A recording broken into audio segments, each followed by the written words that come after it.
这个桥最主要呢，就是讲有哪伊也旧啊，而且呢，伊的这个跨度无够。本来呢，咱的排水的跨度差不多36米宽吼，这边呢，甲改造到63米宽，咱的河道放宽宽，宽度增加差不多60公分，所以呢，伊这个排水这个容量就较大，以后减少咱这个水灾的这个水患。除了桥梁升高以外，整个桥面也全部重新规划，从台19甲线进来，一直到南外环，整个桥面都重新翻新哈，让市民都觉得行的便利是相当的一个便利哈，增加行车的安全。掌握市政3分钟，台南进步向前冲。欢迎收看市政3分钟。麻豆排水流域经过麻豆区、下营区，每到豪雨季节，周边容易产生水患。为了改善淹水问题，台南市政府与中央携手推动桥梁改建工程，陆续进行文瑞桥、玄武桥、黑桥、大溪桥4座桥梁改建。工程中连同上下游护岸、防汛道路一并改善，提供用路人安全舒适的交通环境，并且防汛效果更加提升，更能保障居民生命财产安全。来听听韦哲市长怎么说吧。这个工程其实地方期盼了很久，那感谢中央跟我们公务局的合作，能够把这个工程顺利在1年2个月很快的时间内把它完成。然后呢，中间经费总共是1亿4千万。那中央补助1亿1千万，地方自筹3千万。但是不管是多少钱，能够给这个地方的民众一个顺利、便捷、安全的交通环境是最重要的。然后能够因为桥梁的增高，又能够让将来通水断面能够变得更安全，再也不用担心说这个下雨的时候桥就要被封掉被封闭掉。这个部分是既安全又便捷的一个桥梁。那我们希望说，这个大溪桥改建，那我相信一定能够带给地方交通更安全。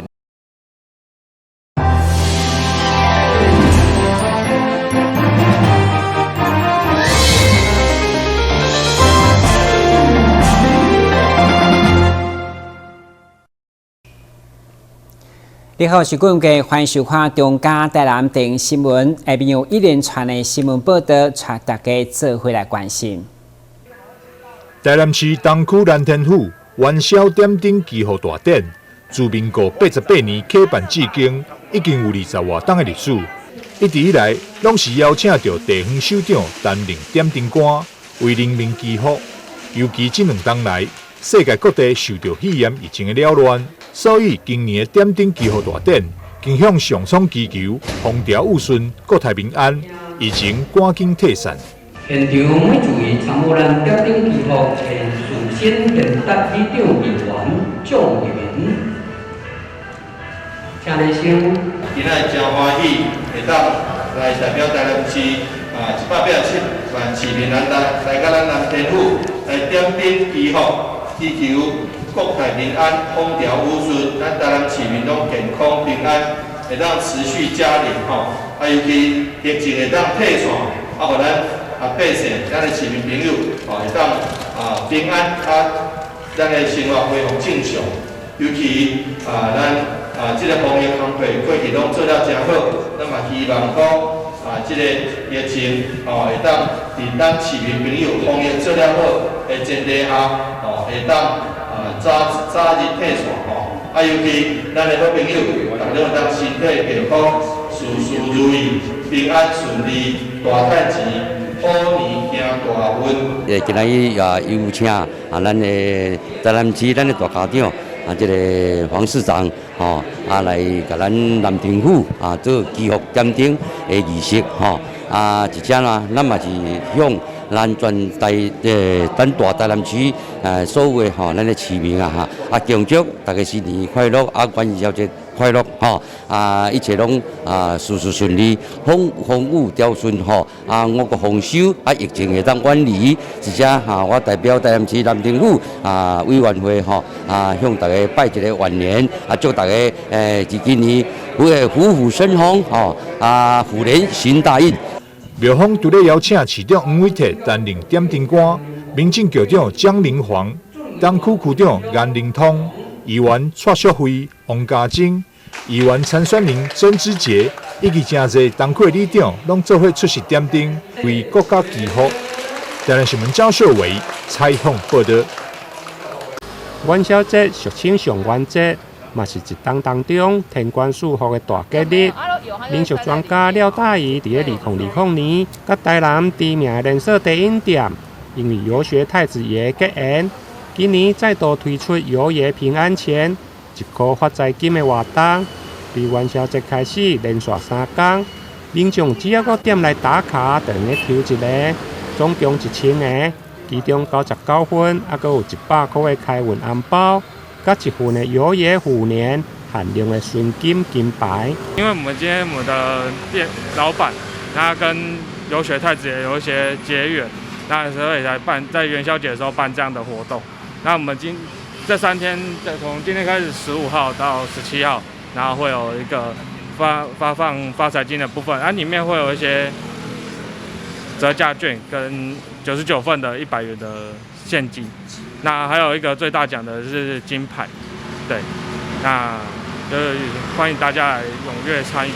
位伫公园路甲民族路这间茶饮店，早点一开门，果然吸引袂少的民众进来，或是一家伙仔进来试手气，嘛有经过的民众落来打卡。就游学太子的那个发财万灵丹哦，好像是一面金牌吧，一面打那个游学太子打到那个金牌。那抽什么东西？就抽这个。要最大奖金牌。所以今天也是特地跟家人一起来。对。业者表示，不一定要消费。民众只要到店内打卡，就能领取。内面除了1块发财金、加发财藏细文，另外嘛有店家的折价券、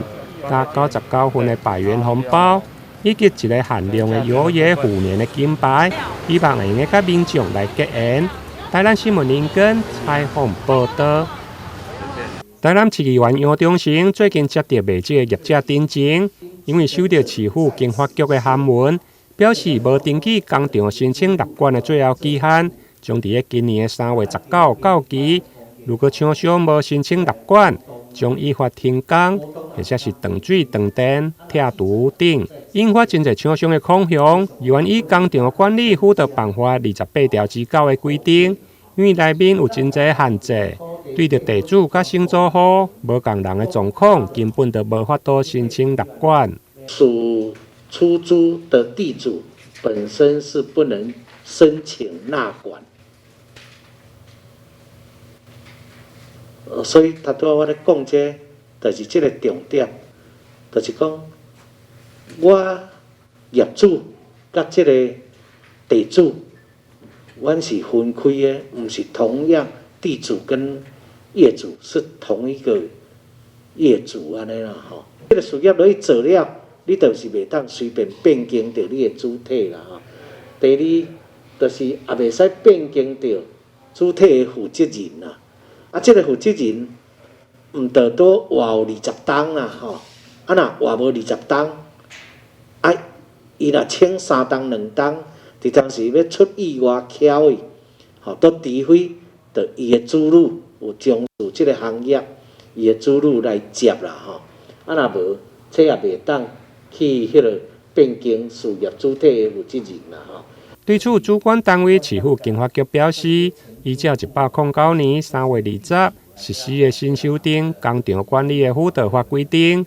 既有的低污染无登记工厂，应该伫2档内处理申请立管。2年来，市府嘛召开过19场的说明会，并且成立辅导团来辅导。租户啦，他是跟地主承租土地的话，那有些是说，业者他自己本身可能不想再做这个特定工厂的纳管。那地主如果想的话，我想这部分我们经发局自己本身有成立一个特定工厂的一个辅导团，这部分可以电洽我们会来做一个相关的一个申请的辅导。那如果说是那个业者自己工厂业者自己想纳管，但是那个土地所有权人他这个可能还没有取他土地所有权的同意书，这也没有关系，他还是可以在期限内3月19号先来申请纳管，那等到他提出改善计划的时候，再取得土地所有权人的同意书，这样就可以了。议员表示，如果工厂甲地主工人是无问题，但如果承租户地主无愿意出证明，就无法度登记。目前全市大约还有1800多间的厂商无登记工厂的申请纳管。对此，议员要求2月底进前应该加强辅导。另外，经发局嘛补充，如果资料无完备，嘛用先提出申请。避免被拆除，等待改善阶段，地主愿意出同意书就会用的。台南新闻林根采访报道。谁呀七开市大吉！热烈音乐声、五彩灯光，就亲像是来到夜市同款。但其实这个所在是伫咧台南慈济静思堂。原来这是慈济基金会甲国立科工馆合作举办的世夜市直觉推理科学纪律特展，希望透过趣味展览，让参观民众认识各种生活中的纪律问题，就此亲近所学。慈济各地的静思堂是我们国家落实社区教育的一个非常棒的场域，而且呢，我们慈济慈善事业基金会在各地都有静思堂，所以呢，我们两边的团队也就商量在这个执行长、副执行长的支持之下呢，我们找了4个特展、4个主题的展，同步的在4个地方去展开。这些教育的内容啊，不只是说我给那新兴学子孩子来参观的，连我们大人都很适合参观，因为里面刚刚讲的长智慧、开眼界真的是不容易。我们真的是活到老学到老，还学不了，很多东西是很值得学习。所以我们很感恩这次的我们的主办我们跟科工馆一起主办的，我们也很感恩台南市政府教育局呢给我们协办，给我们很大力的协助。这个展览总共有14个主题，结合趣味活动体验，带领民众为游戏当中体认到纪律在生活中的重要性。谁呀七纪律长，我们是用生活化的夜市的游戏来带入生活中的纪律问题，然后希望透过这样的有趣的互动游戏，引发民众再重新思考数学在生活中的一个重要性。比如说夜市小朋友最喜欢玩的弹珠台，还有现在时下最热门的大乐透，它其实在跟我们数学课本都息息相关。那做这个展览，我们这次跟静思堂结合，希望把国家的资源可以主动走入社区教育，然后集结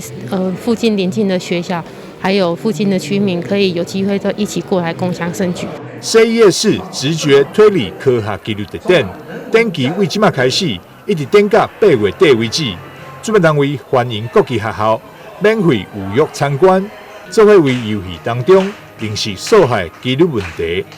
台南新闻张秀维采访报道。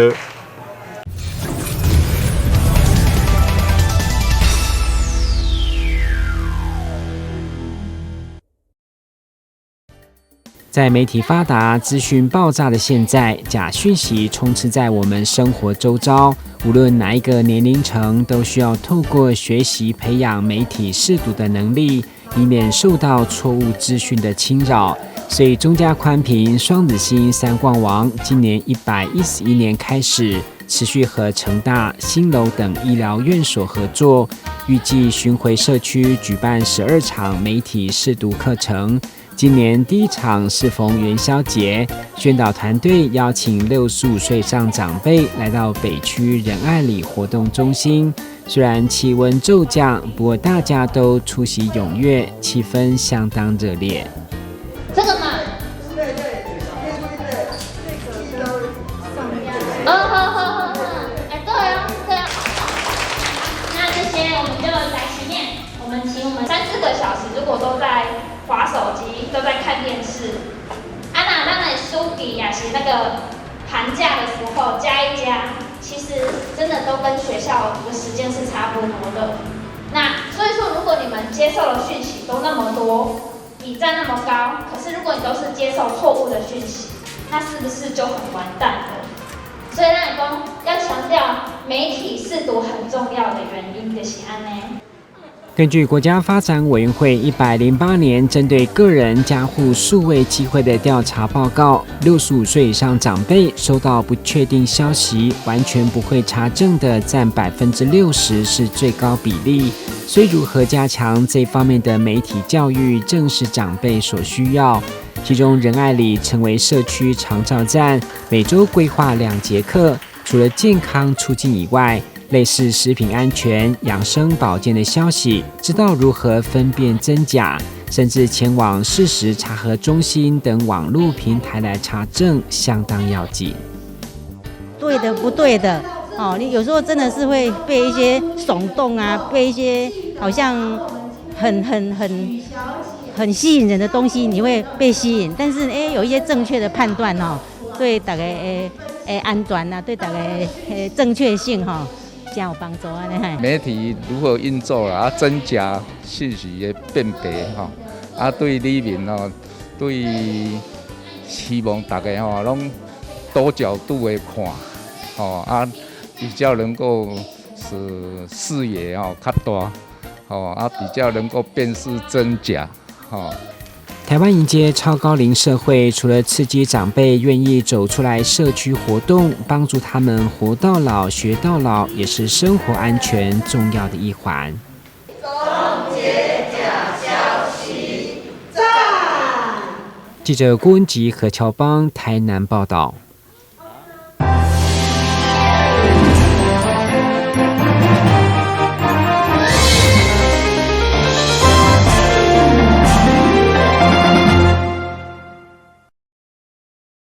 随着时代不断的进步，包括毒品药物的模样嘛愈来愈侪变化。台南市政府长时间一直针对药物滥用的领域不断积极地做调整和改善。对102年各中各小的部分存货个案，对原本的62例，到110年已经降到剩一档敢若7例。透过不断努力，还是看得出明显的改善。产官协的这个结合，那我们国际扶轮社347这个区的那个许社长，还有他们的社员，可以说全力的赞助，也有我们学校担纲演出。那我把10部都看过了，真的非常的精彩、精要。那2分钟的时间就把一个主题呢做了非常清楚的一个说明。我想国小的学生看了也可以理解，那国中、高中那更是更清楚。所以我想。这10部的影片，我们会好好的去给它善用，那么让产官协也可以说是第一次全国，那么联合这个制作。这摆台南市政府结合台南律师公会、成功大学、还有南大科技大学，也还有国际扶轮社3470地区的台南凤凰扶轮社共同合作。透过制作10支反毒的宣导底片，希望当强化学生对药物防治的正确观念。毒品问题很严重，那要如何做？就是我们拍摄这个影片要用比较鲜活的方式，因为以前反毒的宣导都是比较制式徐理事长赞助5万块，这5万块就可以拍摄出10部片子，中间不是片子品质很高呢不是粗制滥造的，而是因为为什么？因为付出了很多老师、很多校长，还有我们剧中的各位司法人员，还有执法人员的一个心血，这5万块是无法代表他们所付出的心血的。孩子对毒品比较没有免疫力，比较没有反抗能力，尤其有同侪这样互相拉，或者毒贩这样呢，这个用一个花言巧语、舌灿莲花，来。这个骗他们，一用，你要说好吃的东西一试成主顾，但是毒品的东西一试就万劫不复，所以说我们希望说让我们的孩子不要去试，那宁可相信世间有鬼，也不要相信毒贩的嘴，也不要让毒品入嘴。教育局嘛呼吁大家，家庭是药物防治的第一个关卡。除了市府和学校积极努力以外，伫家中嘛需要家长较加关心囡仔，加注意囡仔平常的生活作息，还有出入的场所，做伙努力来维持健康的社区。台南新闻刘品言采访报道。2017年得到土耳其萨姆松听障奥运网球奖金的选手林嘉文，甲四角运动衫制作厂商吉斯麦股份有限公司，共同捐赠4名全新的球网予林德运动公园，来感谢台南市政府和林德区公所对训练上的硬体设备的协助。非常感谢大家拨空来参加捐赠仪式。那非常感谢班里们，因为看见受刑在案学生的苦难，对我都答应支持，所以因为有班里们的给予，让我学业没有后顾之忧。然后也谢谢今天与会的媒体朋友们，希望可以把这个正能量传达出去。谢谢大家。那这次借由这个嘉文赞助金及更新四面球网，希望能够提升嘉文的训练能量，也使这个训练场地更加的完善，不只让嘉文能够无后顾之忧的备战，朝夺牌目标迈进。我们也尽一点这个企业的社会责任，回馈地方。台南市长会特嘛特别感谢这摆企业佮有选手的捐赠，同时嘛感谢企业佮有协会佮有教练郑伟阳长期以来对嘉文的支持佮有鼓励，并祝福伫咧剩76天的巴西听障奥运会当得到3个金牌，为嘉文佮有所有听障奥运的选手加油。我们热切的期待，在现在倒数还剩76天的时候，大家加把劲，能够一起来帮忙嘉文。也谢谢许多厂商，也谢谢我们仁德公所，能够把这个场地能够提供出来，让嘉文没有后顾之忧。那我们相信全台南市市民朋友们都要作为嘉文的后盾一起努力，能够让嘉文在听奥里面大放异彩，能够真正得这个夺金。好，那不要摘银就夺金就好了。好，那希望说大家一起努力，我相信这个部分众志成城其利断金，希望大家一起努力，加油，嘉文。林嘉文是台湾之光，同时嘛是台南之光。市府嘛努力让选手经无效个自由的训练，希望选手林嘉文会当伫巴西听障奥运搁一摆来为台湾争取荣耀。台南新闻刘品言采访报道。公安宫伫民国92年被指定为台南市市定古迹，庙址伫咧赤坎楼树顶武庙附近，是府城历史文化核心所在。公安宫庙体建筑具有特色，但因为旧庙荒废多年，伫市府甲文化部的经费补助之下，办理了古迹修复。目前已经到了收尾的阶段，庙方也将选定良辰吉日举办立庙安坐。最近咱市政府将美佳公安宫列为台南10大古迹，或100大古迹之一，有编一个这个触感文化园区，有包括在内，所以有拨一条经费来帮助咱公安宫重修，这重修也差不多这边到尾声差不多完成啊，差不多在111年大概就完工了，会将这新乡来个请入来内底安坐好势，看这时来举行建筑大典。公安宫有超过300年的历史，庙内文物嘛保留真济，但这次的修复是以保留原始形体为原则，目的就是要来展现庙宇的历史价值。因为阮拢有保留起来有无？阮嘛整修有修理个嘛开叫人整修理个有无？无阮啊囥久嘛是你像迄个物件，有足水雕刻有够水个，个雕刻小油有无？那出去一改，留来一改，倒来就定地上，倒来个整修。所以阮尽量对于讲庙足重大个代志，阮较有出迄个公安社迄个 logo。无阮也尽量保留起来，藏起来，无因为出去就弄歹啊。目前修复计划已经进入完成的阶段，庙方也将伫咧今年知府千岁圣诞进前，选定良辰吉日立庙安坐。台南新闻张秀伟采访报道。非常感谢收看中嘉台南电新闻，我是顾文杰，咱再会。